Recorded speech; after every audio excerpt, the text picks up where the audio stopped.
Los invito a que busquen en sus Biblias el libro o la carta a los Hebreos, el capítulo 11, el versículo 1. Vamos a comenzar leyendo algunos versículos por esa porción de la Escritura. Hebreos 11, versículo 1.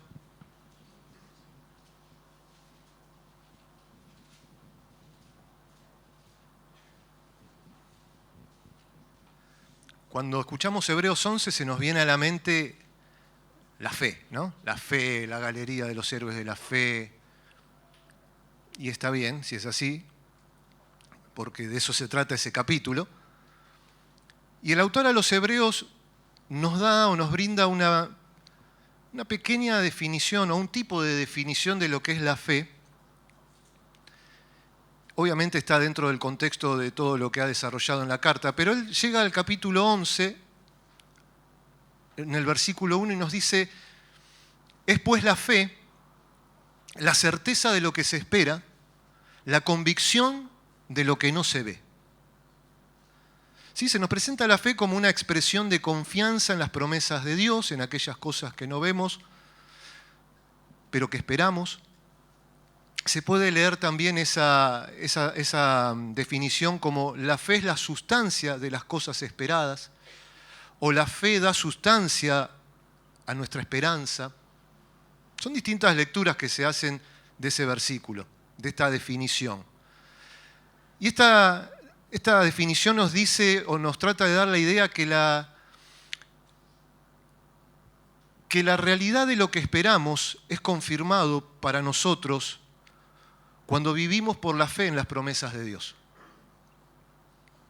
Y en el versículo 2 dice: porque por ella, hablando de la fe, alcanzaron buen testimonio los antiguos. ¿Sí? A lo largo de la Escritura, Dios testifica sobre la fe de aquellos que le creyeron a Él. Y nosotros tenemos ese testimonio en las Escrituras. Por la fe o porque por ella alcanzaron buen testimonio los antiguos. Y nos da ejemplos de esa fe que tiene en mente, de esa certeza de lo que se espera, esa convicción de lo que no se ve. Y en el versículo 3 se va a retrotraer hasta la misma creación del universo. Y dice: por la fe entendemos haber sido constituido el universo por la palabra de Dios, de modo que lo que se ve fue hecho de lo que no se veía.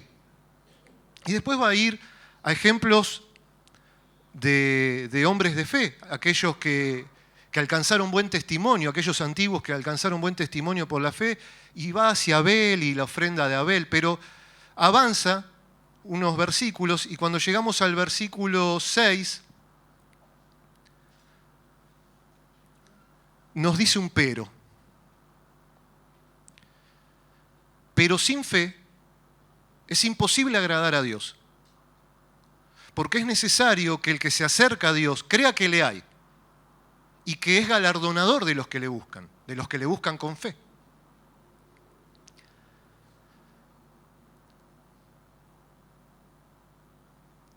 El autor de Hebreos nos dice en pocas palabras que la fe es mucho más que asentir o estar de acuerdo con alguna creencia, alguna doctrina. Es mucho más que optimismo. Hoy el mundo confunde la fe con optimismo. No, todo va a salir bien, tengo fe.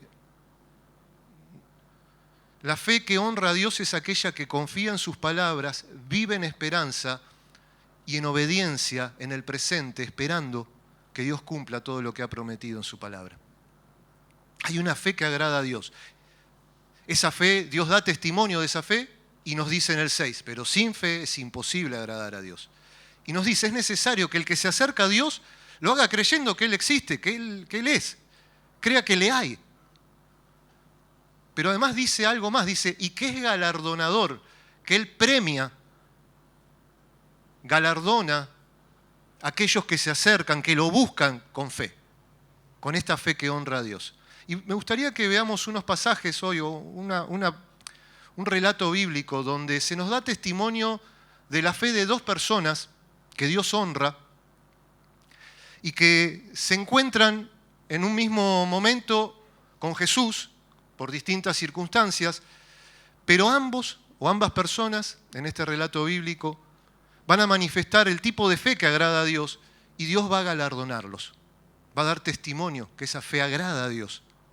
Yo los invito, si bien este relato lo encontramos en los evangelios sinópticos, Mateo, Marcos y Lucas, yo los invito a Marcos, capítulo 5, versículo 21. 5, 21 del evangelio de Marcos.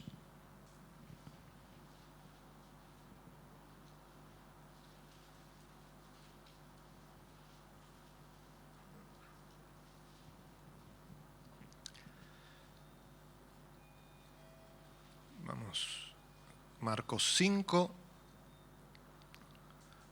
versículo 21.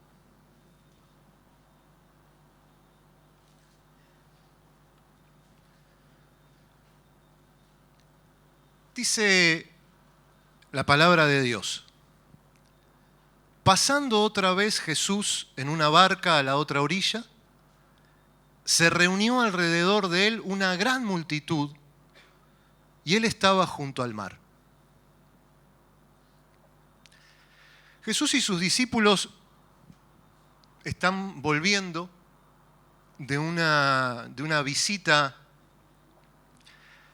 que habían realizado a la región de Gadara.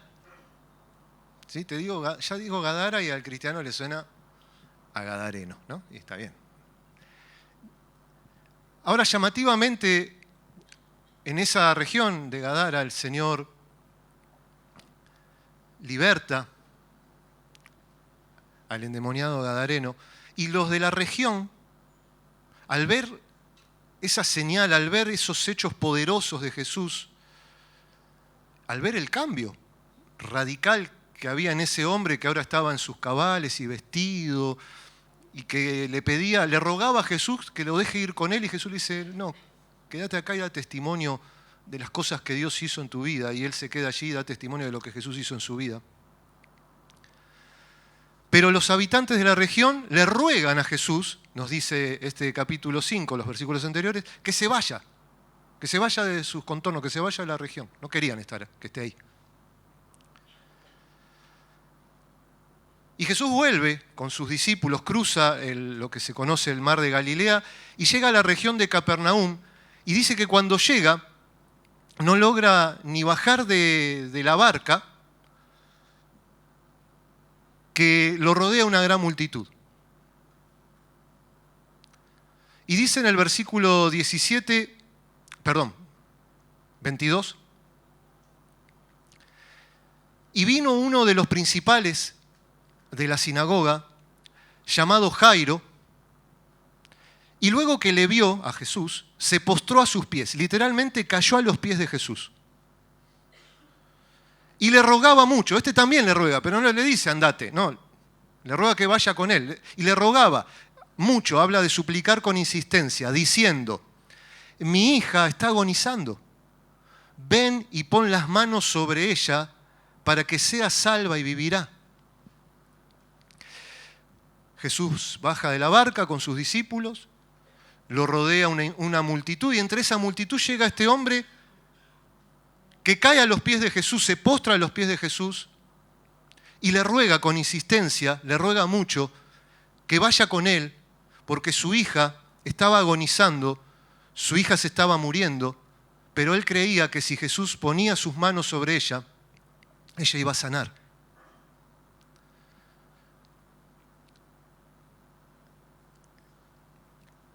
Nosotros leemos sea salvo y vivirá y ya lo queremos encajar en nuestro concepto de lo que es ser salvo y que solo lo relacionamos a algo, pero esa palabra habla de salvar, librar, preservar, sanar.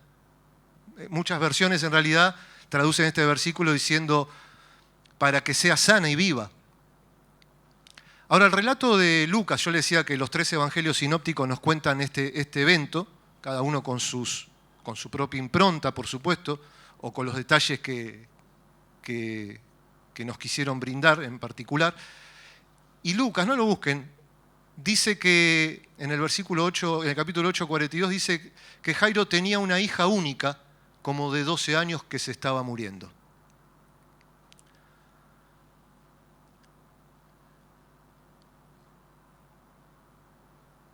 Jesús está acostumbrado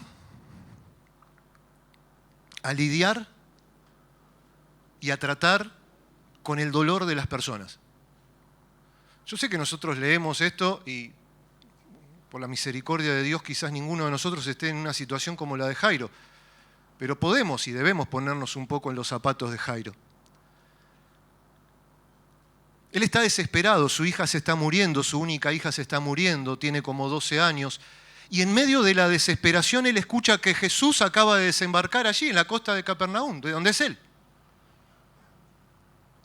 Este rabino que estaba en boca de todo el mundo, del que se escuchaba que hacía maravillas, milagros, que enseñaba la palabra de Dios con una autoridad que nadie había mostrado jamás, Jesús, al que las multitudes buscaban llenos de esperanza y al que los religiosos resistían llenos de suspicacia y de desconfianza, ese Jesús está ahí y Jairo no lo duda.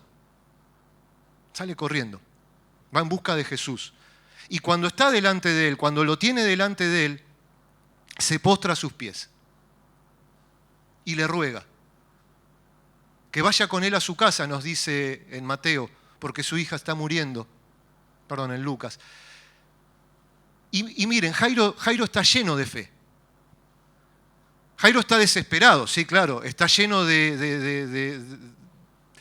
tiene un temor profundo, un dolor profundo, pero tiene una fe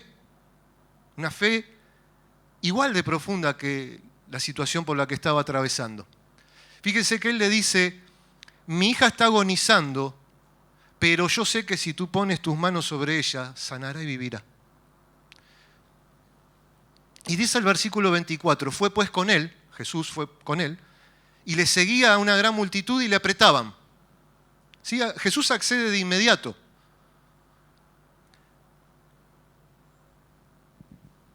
Este hombre, Jairo, se nos dice que era principal de la sinagoga, era un hombre que tenía cierta reputación allí en su ciudad. Además de una reputación piadosa, él estaba a cargo del servicio en la sinagoga del lugar. Y tenía varias tareas que cumplía dentro de lo que era la adoración allí en la región, ¿no? Y de las actividades que se hacían dentro de la sinagoga en el primer siglo. Pero este hombre sabe que Jesús está allí, lo busca, se postra, le ruega y Jesús accede. Así que el ruego, la insistencia en el ruego de Jairo no tenía nada, tenía que ver solo con la situación que estaba pasando, no con la indisposición de Jesús. Porque nosotros le rogó mucho y quizás pensamos, y Jairo está tratando de convencer a un Jesús que no le importa, a un Jesús que está ocupado, a un Jesús que es indiferente, que está indispuesto a ir con él. No, él no está tratando de convencer a Jesús de nada.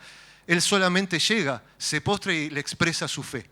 Señor, mi hija se está muriendo, pero yo sé que si vos venís y ponés tus manos sobre ella, ella va a sanar, ella va a vivir. Y Jesús va. No sabemos qué cosas había oído Jairo acerca de Jesús, pero cuando él llega a los pies de él y se postra, tiene la certeza plena que ese hombre es poderoso para sanar a su hija y es misericordioso para acceder a su necesidad, a su petición, que él es compasivo, que él es misericordioso. Ahora, pregunta, ¿Jesús necesitaba ir a la casa de Jairo para poner las manos sobre la hija para sanarla? No. La misma Biblia nos da testimonio de distintas oportunidades en las que Jesús sanó solamente dando la palabra. Entonces, ¿por qué accede ahí? ¿Por qué Jesús no le empieza a hacer un curso básico rápido de teología? ¿Por qué no le trata de explicar? No, mirá, yo soy omnipotente, soy Dios, y si yo solo digo la palabra, yo creo que de alguna manera Jesús, lleno de amor y de compasión, está honrando la fe de este hombre, de este principal de la sinagoga. Él cree que si Jesús va y pone su mano sobre su hija, se sana. Jesús le dice, vamos.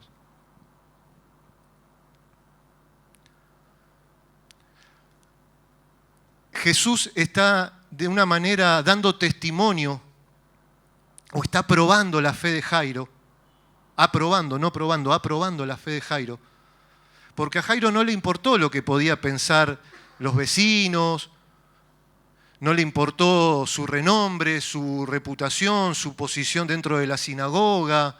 De hecho, no le importó que él en realidad pertenecía al bando de los que resistían a Jesús, ¿no? De los que estaban todo el tiempo, no, si va a sanar, los que están enfermos que no vengan en sábado, ¿no ve que esto no puede ser de Dios?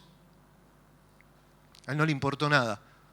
Ante la gravedad de su hija, de la enfermedad de su hija, él se postró y delante de todos dio voz, puso en palabra su fe.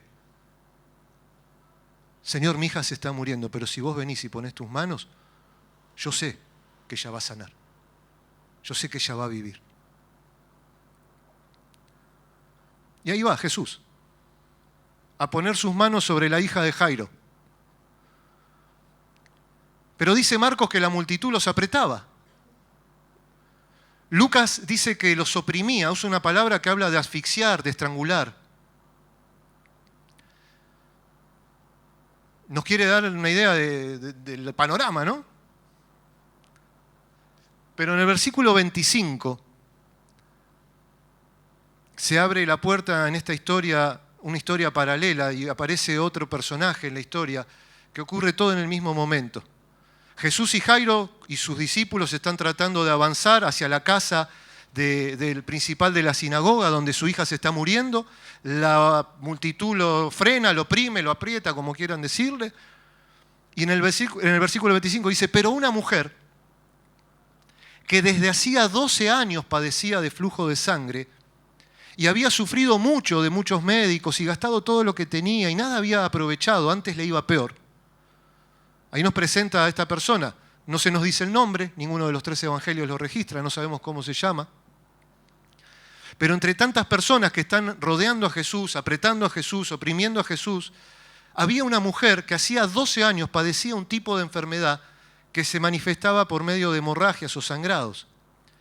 Y si bien ella había intentado todo lo que estaba a su alcance, al alcance de la medicina de su tiempo, dice que no solo no había logrado nada, o no había logrado mejorar, sino que antes le iba peor. No le había aprovechado, dice. Su cuadro empeoraba con el tiempo. Esta mujer está sufriendo una enfermedad, el mismo tiempo que la hija de Jairo llevaba viva. Ella hacía 12 años que estaba enferma y la hija de Jairo tenía 12 años. Cuando esta mujer empezó a padecer esta enfermedad, la hija de Jairo estaba comenzando a vivir. Ahora esta mujer no solo sufría las consecuencias físicas de una enfermedad de este tipo, sino que además sufría aislamiento. Porque esta condición que ella estaba atravesando desde hacía 12 años traía aparejado un aislamiento conforme a las normas o a las reglas del antiguo pacto. No nos vamos a detener demasiado en el tema, porque la idea no es que tratemos de traer todo el bagaje que hoy traemos teológico y en el tiempo y todas las veces que hemos leído, escuchado y consultado y qué era esto y qué era el otro y qué es en el griego. No, acordate cuando vos leíste esto, qué fue lo que te quedó. Esta mujer que hacía 12 años estaba sufriendo, había intentado todo lo que estaba a su alcance, estaba peor. No lograba sanar. Ahora, esta mujer sufría cierta segregación porque conforme a las normas del antiguo pacto, entre otras cosas, había cosas que te dejaban inmundo. No tenía nada que ver con el pecado. Era una condición de inmundicia o de impureza para participar, por ejemplo, del culto, de la adoración. Y se trataba con lavamientos, ¿sí? Te lavabas y esperabas un día y cuando llegaba la noche, que era cuando para el judío comenzaba el nuevo día, ya estabas puro y ya podías hacerlo. Ahora esta mujer hacía 12 años que no podía dejar de ser impura. Eso te impedía no solo participar de la adoración. La cama en la que dormía estaba impura. El asiento en el que se sentaba estaba impuro. Si alguien se sentaba en ese asiento quedaba impuro, si alguien se acostaba en esa cama quedaba impuro. lo que ella tocaba quedaba impuro. Imagínate vivir así. Imagínate cómo los otros te tratarían. A la distancia. Ahora esta mujer hacía 12 años que vivía así.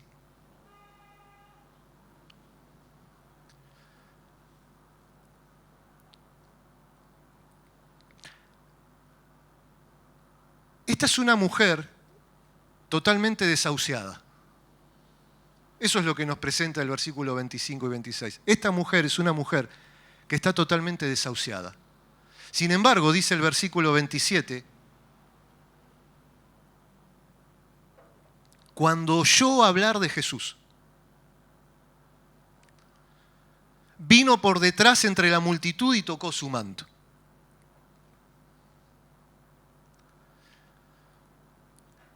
Oyó hablar de Jesús. Y de alguna manera esa mujer desahuciada que hacía 12 años que vivía segregada de todo, que nada le aprovechaba, sino que antes le iba peor, de pronto tuvo esperanza. De pronto tuvo fe.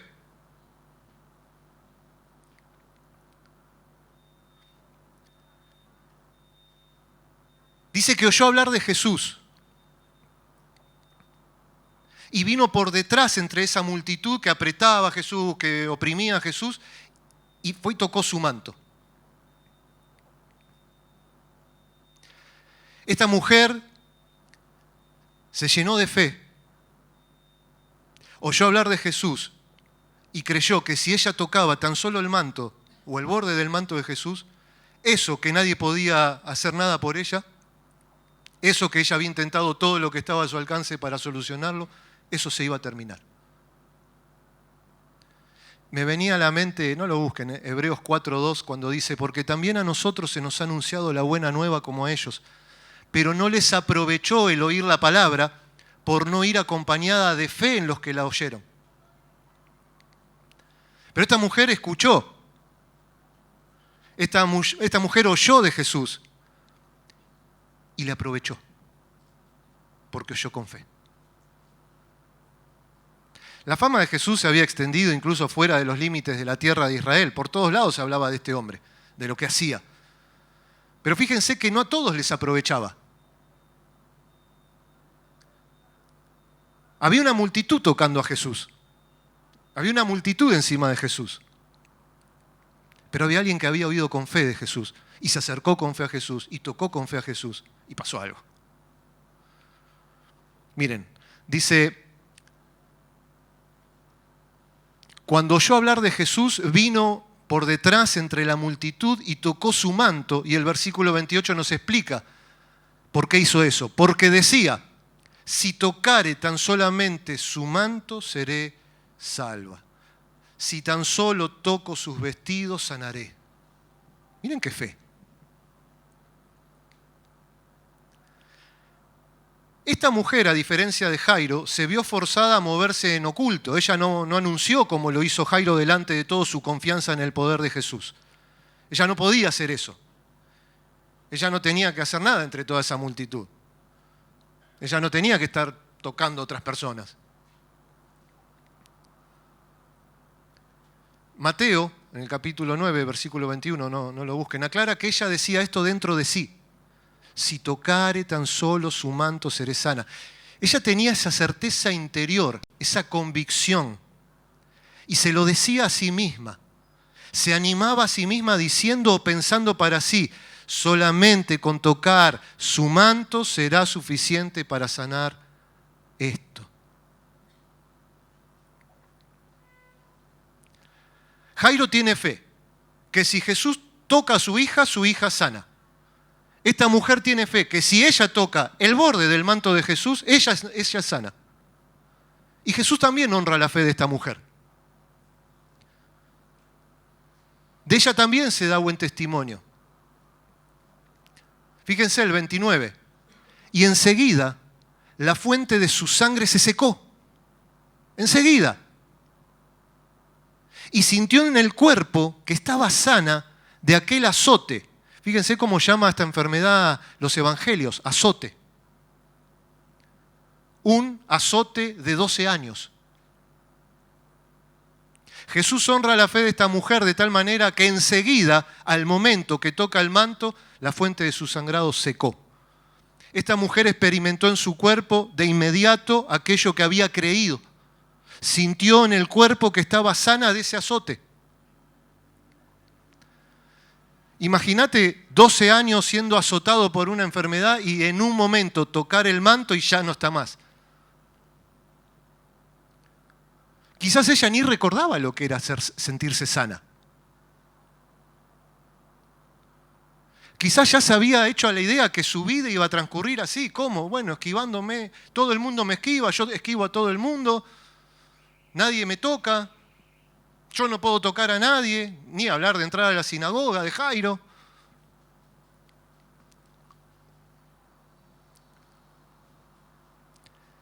Ahora, esta mujer, de la misma manera que llega de incógnita hasta Jesús y toca su manto, pretende irse de esa misma manera, en oculto, sana, emprende la retirada desapercibida, pero si hay algo que no pasa desapercibido a los ojos de Jesús es la fe de aquellos que se acercan creyendo que le hay, porque Él es galardonador de los que le buscan de esa manera.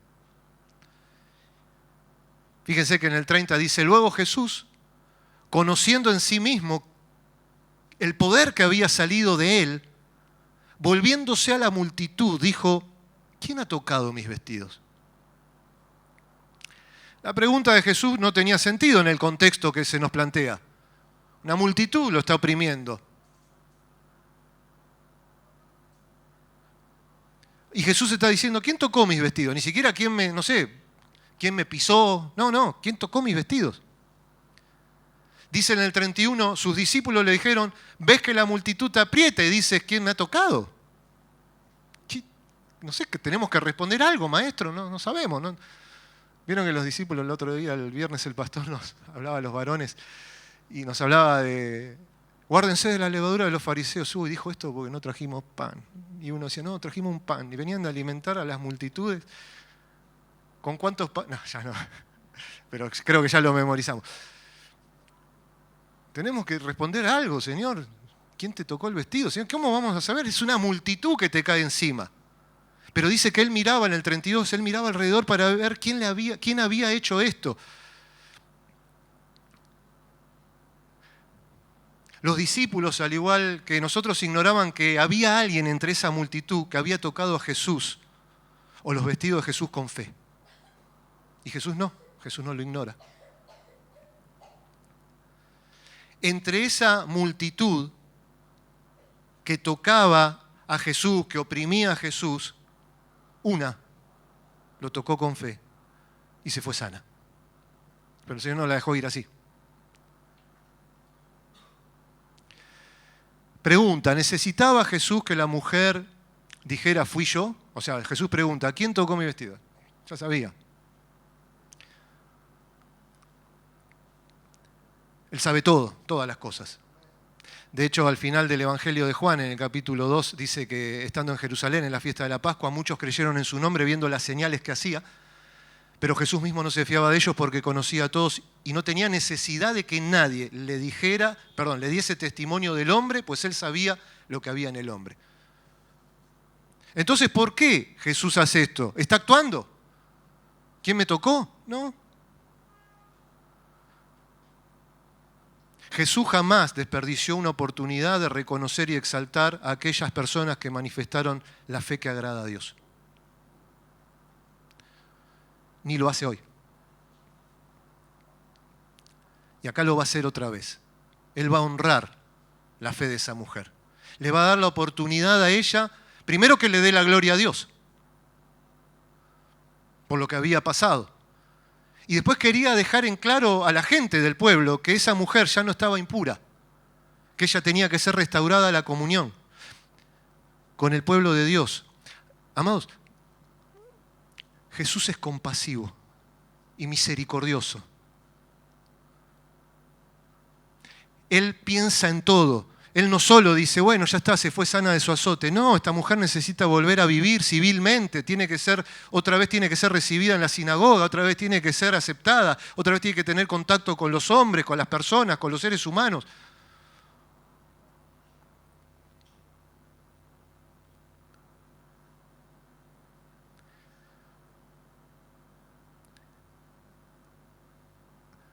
Ahora, lo hermoso de la fe de esta mujer es que ella, a pesar de 12 años de ser azotada, no dijo, bueno, esto es mi vida, así será. ¿Qué? La inmunda del pueblo, la impura del pueblo, la solitaria del pueblo. ¿Oyó de Jesús? Dijo, si yo toco el borde del manto de este hombre, voy a sanar. Y Jesús dice, bueno, ¿quién tocó mi vestido? Dice en el 33, entonces la mujer, temiendo y temblando, sabiendo lo que en ella había sido hecho, vino y se postró delante de él y le dijo toda la verdad. La mujer supo que no había quedado oculta. ¿Al conocimiento de quién? De Jesús. Y ahora ella se encuentra en la misma posición que hace un rato estaba Jairo. ¿Cómo? Postrada ante los pies de Jesús, temiendo y temblando. La idea no es que le tenía miedo a Jesús. Es ese mismo temor y temblor con el que se nos llama en Filipenses 2:12 a ocuparnos de nuestra salvación. Es un temor reverente, es un temblor de reverencia. Estoy ante este hombre, que este hombre no es un hombre, este hombre es un hombre, pero no es un hombre, este hombre es Dios. Este hombre, yo toqué el borde de su manto, yo tenía fe que si tocaba el borde de su manto iba a sanar y acá estoy sana después de 12 años. Nada me aprovechó, solo me aprovechó ir con fe de Jesús. Y le cuenta toda la verdad, delante de todo el pueblo. Y en este relato de la verdad, ella da testimonio de la clase de fe que agrada a Dios, porque ella tuvo que explicar por qué vino entre la multitud, por qué vino por detrás y tocó el borde del manto de Jesús. La gente tuvo que oír que ella tenía fe en que si tan solo tocaba el borde de Jesús, del manto de Jesús iba a ser sana. Imagínate la multitud que estaba ahí y decía, pero yo recién me sacaste una selfie con Jesús. Y me voy con todos estos dolores y con todas estas situaciones, igual que como vine. Y esta que vino de calladita, tocó el borde del manto, no dijo nada a nadie. Y está sana. Y no faltaría entre aquellos que estaban en la multitud, que rodeaban siempre a Jesús, que eran sus oponentes, los que estarían diciendo, bueno, que ahora el rabino le explique todas las leyes levíticas que acaba de infringir. Y que se vayan apercibiendo todos, incluso Jesús que quedó inmundo porque lo tocó, le tocó el manto. Cuando lo impuro toca a Jesús, se limpia. Se purifica. Y Jesús le va a dar la lección a los que pensaban así, porque dice el 34, y él le dijo a ella, ¿no? Hija, tu fe te ha hecho salva, ve en paz y queda sana de tu azote. Jesús exalta la fe de esta mujer, la llama hija y le dice que su fe la hizo salva o la hizo sana y la despide en paz. Y la declara sana de su azote. Y lo dice públicamente delante de todos. Jesús quiere que todos sepan que esta mujer ya no está más impura. ¿Por qué? Porque tuvo fe. Porque tuvo la fe que agrada a Dios. Porque se acercó a Jesús con esa expectativa, con esa certeza que si tan solo toco el borde de su manto voy a ser sana.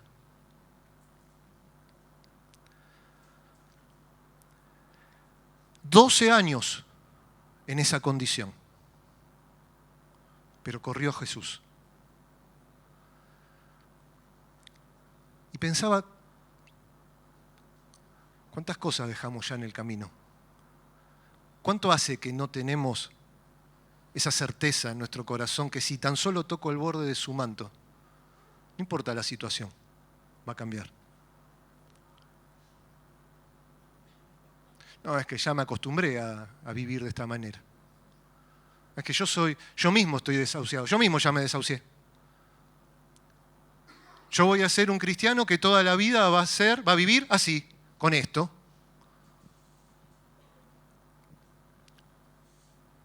Pero esta mujer no se quedó en esa condición. Esta mujer oyó de Jesús y oyó con fe. Y se acercó a Jesús y se acercó con fe. Y tocó el borde del manto de Jesús y lo tocó con fe. ¿Y qué dice la Escritura? Que Dios es galardonador de los que le buscan con fe. Ahora, mientras esta mujer se está llenando de gozo, liberada del azote, la cara del resto estaría mirando qué pasó acá. ¿Qué hago? ¿Voy? ¿Me purifico? ¿No me purifico? A mí creo que me tocó, creo que a mí también me tocó. Jairo recibe un azote. El azote de la peor noticia que cualquier padre puede escuchar, que su hija murió. Fíjense el versículo 35. Mientras él aún hablaba, Jesús todavía le estaba diciendo, ven paz, hija, se sana de tu azote, todavía está hablando. Llega en la escena mensajeros de la casa de Jairo y dice, vinieron de casa del principal de la sinagoga diciendo, tu hija ha muerto. Pero no solo le traen la mala noticia, sino que hasta le traen la mala noticia y una invitación a abandonar la fe. ¿Para qué molestas más al maestro?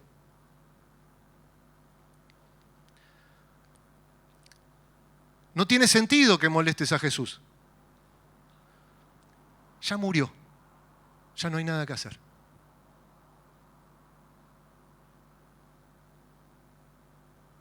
Este hombre que llegó a los pies de Jesús, lleno de fe, su hija se estaba muriendo, se postró ante Jesús, le rogó y le dijo, Señor, mi hija se muere, está agonizando, vení, poné tu mano sobre ella y va a vivir. Yo sé que va a vivir, yo creo que va a vivir. Vamos. Pasa toda esta situación y ahora le dicen, ya está, se murió, ¿para qué lo molestás al maestro? Y Jesús, Dios compasivo, Dios misericordioso, nuestro Dios,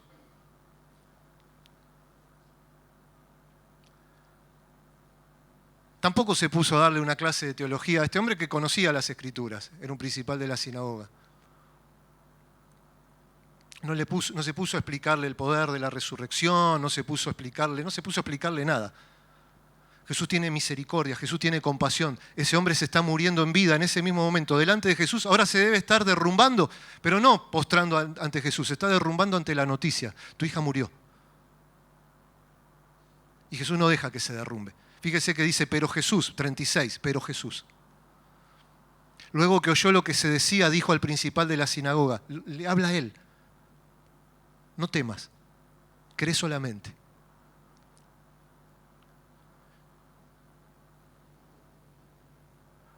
Jairo, no tengas miedo, seguí creyendo, le está diciendo. Eso es lo que dice, sigue creyendo. ¿Qué? Sigue creyendo que si voy, ¿cómo llegaste? Creyendo que si ponías tu mano se iba a sanar y iba a vivir. Seguí creyendo, vamos. Pero está muerta, seguí creyendo, Jairo, vamos.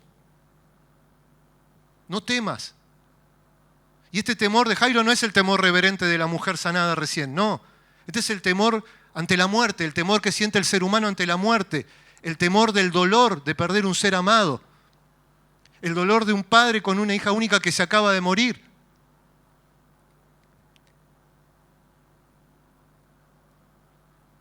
Ese temor que muchas veces nos lleva a abandonar toda esperanza, incluso la fe. Y Jesús le dice, no temas, seguí creyendo. Claro, cuando llegan las noticias devastadoras, por más que alguien nos diga, o todo el mundo nos diga, no temas. Como que sí, ¿cómo hago? Pero cuando el que te dice no temas es Jesús, que es Dios sobre todas las cosas, el Dios omnipotente, el Dios misericordioso, el Dios compasivo, no temas. Y cuando te dice que sigas creyendo, seguí creyendo. ¿Por qué? Porque Él es Dios. Porque en Él está el poder para hacer todas las cosas más abundantemente de lo que pedimos, más abundantemente de lo que entendemos. Jairo, cree solamente, sigue creyendo, no tengas miedo.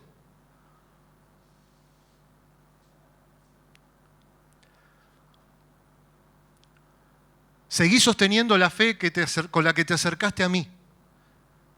Seguí creyendo eso que creíste profundamente en tu corazón y que expresaste delante de todo el mundo cuando te postraste delante de mí y dijiste, Señor, yo sé que si vos lo haces, mi hija va a vivir. Seguí creyendo que si pongo mis manos sobre tu hija será salvo y vivirá. ¿Sabés lo que le está diciendo? Jairo,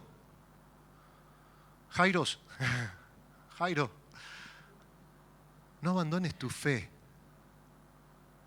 Seguí creyendo en mí. Dice el 37, y no permitió que le siguiese nadie, sino Pedro, Jacobo y Juan, hermano de Jacobo. Jesús frenó toda la situación, multitud, córranse, discípulos, Pedro, Jacobo, Juan, vengan, el resto esperen acá. Jairo, vamos, ¿a dónde? A tu casa.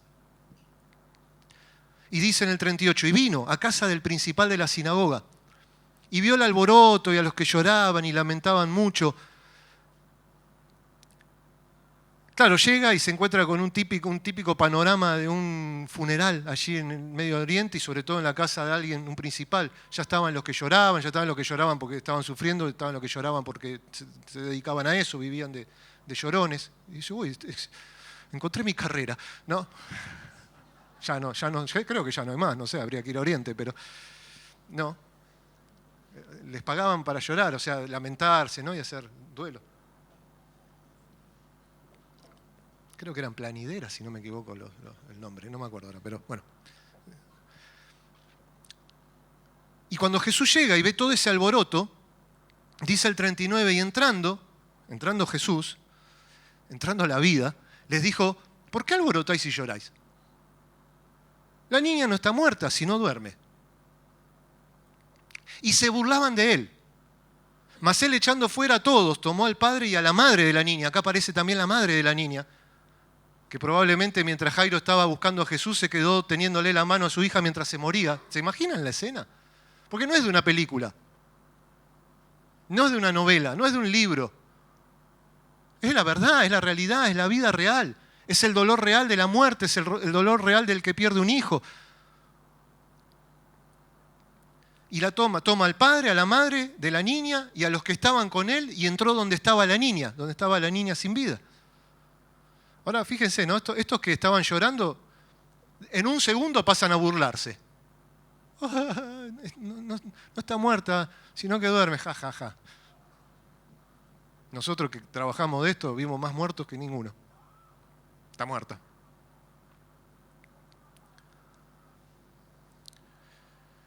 Ahora fíjense, versículo 41. Y tomando la mano de la niña, Jesús, le dijo, Talita Cumi, que traducido es, niña, a ti te digo, levántate. Y luego la niña se levantó y andaba, pues tenía 12 años, aquí nos dice Marcos que tenía 12 años, y se espantaron grandemente. Pero él les mandó mucho que nadie lo supiese y dijo que se le diese de comer. No es que solo volvió a la vida sana, ya tenía apetito, ya podía comer. Denle de comer. Ahora Jesús, ¿necesitaba tocar la mano de la niña para devolverle la vida? No. La Escritura nos da testimonio delante de la tumba de Lázaro. Lázaro, ven fuera. El hijo de la viuda de Naín tocó el féretro, pero después no lo tocó al hijo muerto, el que estaba fallecido de la viuda. Le dijo, muchacho, a ti te digo, levántate. Pero Jesús está honrando la fe de este hombre.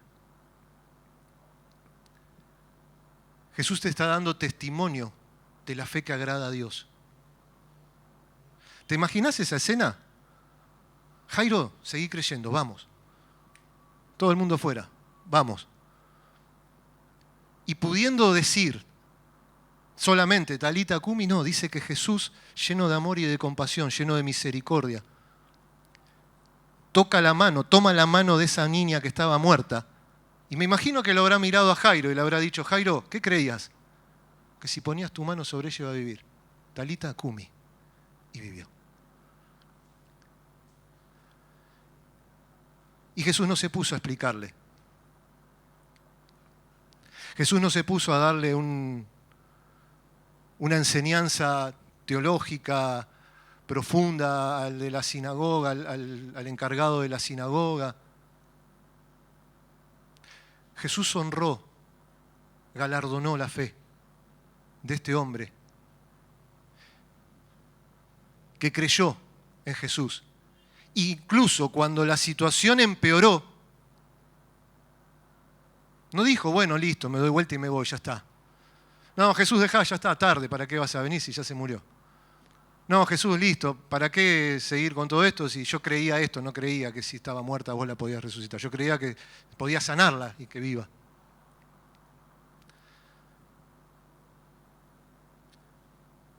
¿Cuántas veces abandonamos en el camino oraciones y motivos por los cuales orábamos con fe al Señor, pero porque la situación cambió o empeoró, le hacemos caso a ese mensajero que muchas veces es nuestro propio argumento, nuestro propio corazón, que dice no moleste más al maestro?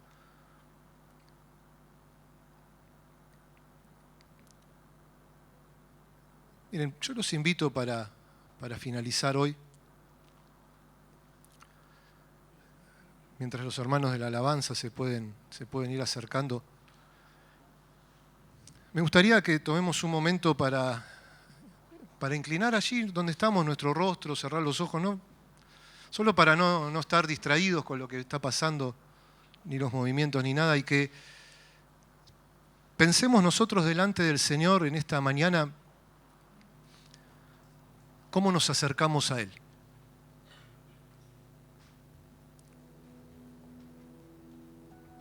¿Cuánto hace que no caemos postrados delante del Señor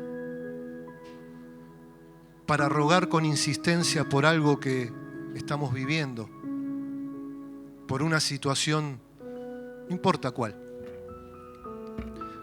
Vamos a llamarle una situación agonizante. ¿Cuánto hace que no llegamos delante del Señor, nos postramos con fe y presentamos al Señor eso que está agonizando en nuestra vida y le decimos, Señor, pero yo sé, yo creo que un toque de tu mano lo cambia todo?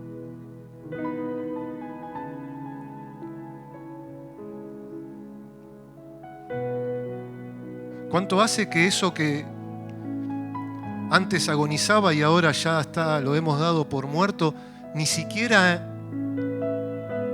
está en nuestra boca cuando nos presentamos delante del Señor a pedirle algo? ¿Cuánto hace que cada vez que nos acercamos a Jesús pensamos que tenemos que tocar una fibra de su ser para lograr que nos preste atención, para que tenga compasión de nosotros? ¿Cuánto hace que nos acercamos a Jesús pensando que no le importamos? Pensando que la situación, esa situación que nos causa tanto dolor, tanta preocupación, no le importa a nuestro Señor. ¿Cuánto hace que pasamos más tiempo en oración tratando de convencer, pensando que debemos convencerlo a Él que venga a poner su mano sobre nuestras circunstancias, nuestra situación, y nos levantamos de ese lugar pensando que otra vez no lo logramos? Quizás no dije las palabras adecuadas, quizás no lloré lo suficiente, quizás Él es compasivo y misericordioso. Él nos amó cuando éramos dignos de su ira.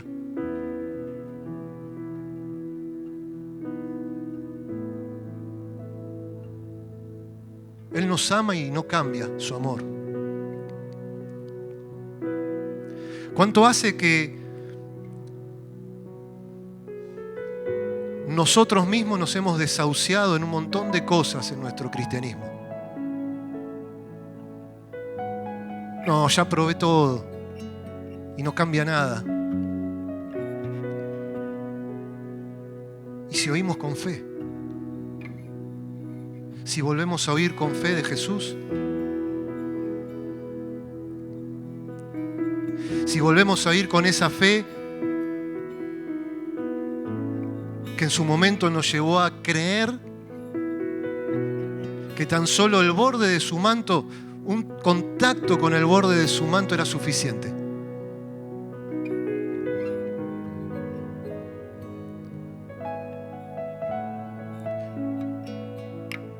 Pero nos hemos desahuciado y hemos aceptado vivir una vida de azote.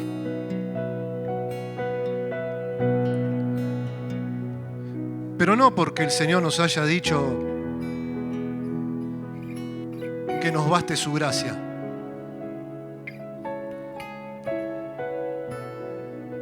Sino porque en el fondo de nuestro corazón hemos creído que ya no le importa la situación que estamos atravesando. Señor, no tengo gozo. Bueno, pero así será, una vida de azote sin gozo. Señor, no tengo paz. Bueno, así será, una vida de azote sin paz. Señor, no amo a nadie. Así será, una vida sin amor. Señor, vivo lleno de miedo. Así será, una vida de miedo, de temor.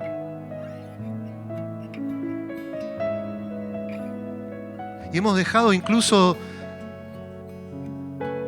de clamar al Señor para que el fruto del Espíritu se manifieste en nuestra vida.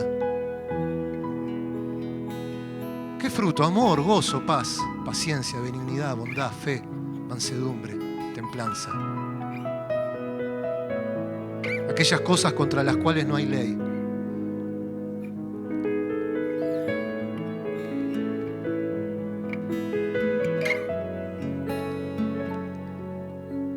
Señor, ¿cuánto hace que nos dedicamos más a conocerte que a creerte?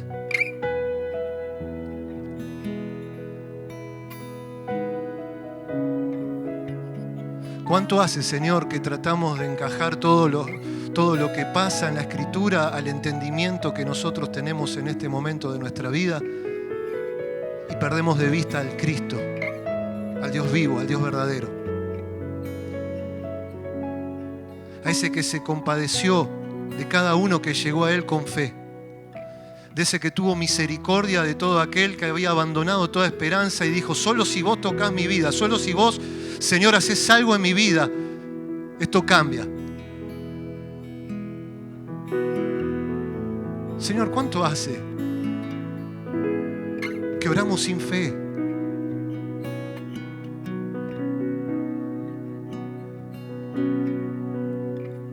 Señor, ¿cuánto hace que no escuchás nuestro clamor por la salvación de esos seres amados que todavía no te conocen, porque en el fondo hemos llegado a creer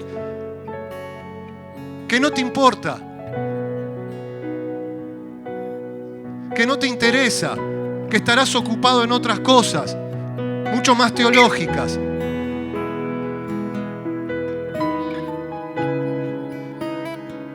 Pero en ti hay perdón para que seas reverenciado.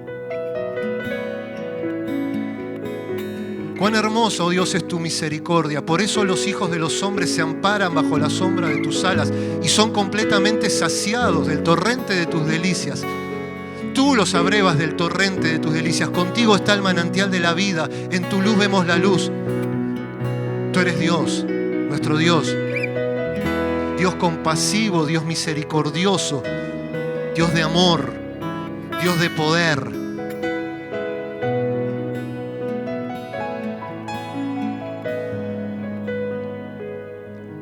¿Cuánto hace, Señor, que congregamos y nos sentamos sin la más mínima expectativa que nuestra vida puede ser transformada por una sola palabra de tu boca?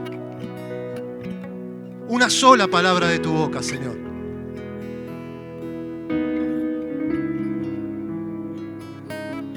¿Cuánto hace, Señor, que no nos arrodillamos delante de ti y te decimos, Señor, toca mi vida, porque está agonizando? Pero yo sé que si vos ponés tu mano vuelvo a vivir.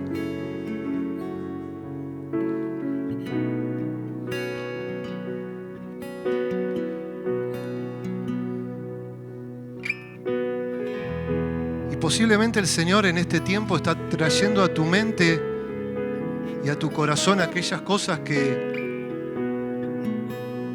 ya estás dando por muertas hace tiempo,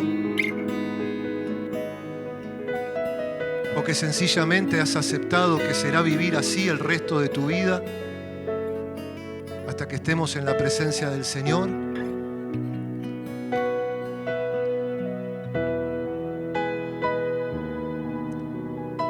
Y el Señor en esta mañana nos está invitando que nos volvamos a acercar a Él con fe. Porque sin fe es imposible agradar a Dios. Es necesario que el que se acerca crea que le hay, crea que Él existe y que además Él premia, galardona a los que le buscan con fe. Con esa fe que tiene certeza en lo que espera, convicción en lo que no ve.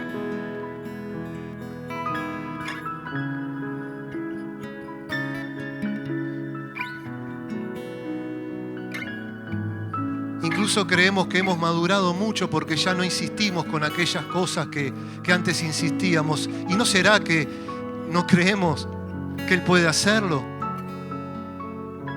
¿No será que hemos dejado de creer que Él es poderoso para transformarlo todo, para cambiarlo todo, para dar vida?